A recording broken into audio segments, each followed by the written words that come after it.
Neha office से देर से लौटी थी और यही आखिरी ट्रेन थी जो उसके गांव तक जाती थी।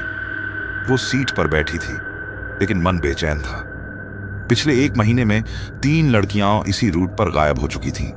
किसी को आज तक उनका पता नहीं चला। ट्रेन जैसे जैसे अंधेरे इलाकों से गुजर रही थी, नींद और डर दोनों उसके सिर पर चढ़ रहे थे। अचानक किसी ने धीरे से सीट के नीचे कुछ घसीटने की आवाज सुन। वो झट से नीचे झांकी। कुछ नहीं था, शायद मेरा वहम है, उसने खुद को समझाया। थोड़ी देर बाद सामने वाली सीट पर एक अजीब सी औरत आकर बैठ गई। उसके बाल उलझे हुए थे, कपड़े पुराने और चेहरा बिना हाव भाव के। वो बिना कुछ बोले बस खिड़की से बाहर देख रही थी। नेहा ने मुस्कुराने की कोशिश की। आप कहां उतरेंगी?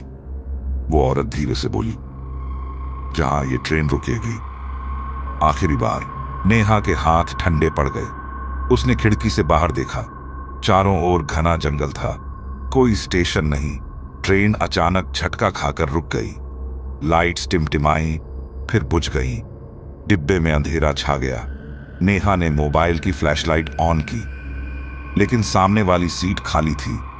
वो औरत गायब थी। अचानक डिब्बे के दरवाजे के पास किसी के नाखूनों से खटखटाने की आवाज आई। धीरे धीरे आवाज पास आने लगी।